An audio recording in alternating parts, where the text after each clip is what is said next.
GMR airports. वायदा कारोबार का ये शेयर है, लेकिन आपको खरीदना है कैश मार्केट में, और वो भी डिलीवरी के लिए आज से, ताकि आप इसे अपने पोर्टफोलियो में रख सकें। और क्यों रखना है पोर्टफोलियो में, उसकी पहली वजह आपकी स्क्रीन पर है। इसका खुद का पोर्टफोलियो है, वो वर्ल्ड क्लास एसेट्स का है। शानदार एसेट्स इनके पास में कहाँ है?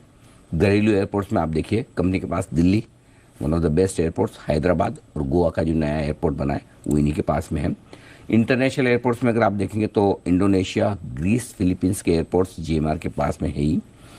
अब क्यों GMR एयर हमें पसंद है बता दूं। पहला, दिल्ली और हैदराबाद, यहाँ पर air traffic highest peak level पर चल रहा है सबसे ज़्यादा, तो उसका बड़ा फ़ायदा ये है।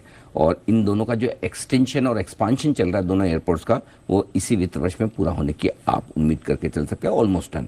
और गोवा का जो नया एयरपोर्ट बना उसका एक्सपांशन है वो अगले साल, अगले वित्त वर्ष मार्च 2025 तक पूरा होने की उम्मीद है।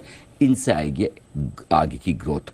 एक और नया एयरपोर्ट ये बना रहे हैं जहाँ शायद बड़ा इन्वेस्टमेंट है, 4-5 हज़ार करोड़ का, एग्जैक्ट अमाउंट मुझे नहीं पता, लेकिन वाइजैक में विशाखापट्टनम में चौथा एयरपोर्ट, उसके फाइनेंस को भी मंजूरी मिल चुकी है। कंपनी का पूरा फोकस है अपना डेट रिडक्शन करने पर, और धीमे धीमे वो उस दिशा में बढ़िया काम कर रहे हैं। देश दुनिया भर में वो अपने कैपेक्स लाइट मॉडल पर जा रहे हैं, जहाँ पर बजाय एसेट्स में बड़ा पैसा डालने के, वो एयरपोर्ट्स पे जो सर्विसेज और एयरपोर्ट मैनेजमेंट का काम है वो इंटरनेशनल एयरपोर्ट्स के लिए, स्पेशली साउथ ईस्ट एशिया के देशों में करने की ये सोच रहे हैं। वहाँ से भी रेवेन्यू अच्छा आता हुआ दिखेगा, तो south Asia, south east Asia, middle east, यहाँ से मौके बनेंगे।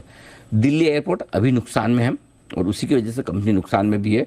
वित्त वर्ष 2025 में उम्मीद की जा रही है कि ये मुनाफे में आ सकता है, और वित्त वर्ष 2024 ये जो साल मार्च खत्म हो रहा है, इसमें 8,500 करोड़ की आय की उम्मीद है।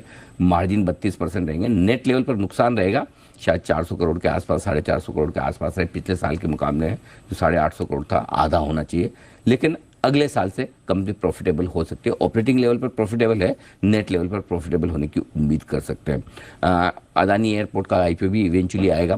yes. वही वाली बात है कि जब NSE के IPO की उम्मीद में BSE पहले से भाग जाता है, करेक्ट। अदानी एयरपोर्ट के IPO की उम्मीद में GMR में वैल्यूएशंस नेचुरली बढ़ेंगे। इन्वेस्टमेंट के लिहाज से छोटी प्राइस का 75-80 रुपये का स्टॉक है। हर 10% फॉल पर SIP करें, शांति से पोर्टफोलियो में लेकर बैठें। 100 रुपये का छोटा टारगेट है, 125 और 150 के और 2 बड़े टारगेट, टोटल 3 टारगेट के लिए 1 से 3 साल का व्यू लेकर आप इसको रखें। डबल होने की ताकत, डबल होने की ताकत। ओके, तो एक अफोर्डेबल स्टॉक, जैसा अनिल जी ने आपको वादा किया था, ये आपको कहा है गिरावट पर ऐड करिए, इस काउंटर को होल्ड करिए, डबल होने की क्षमता रखता है, 1 से 3 साल का हो रहा है।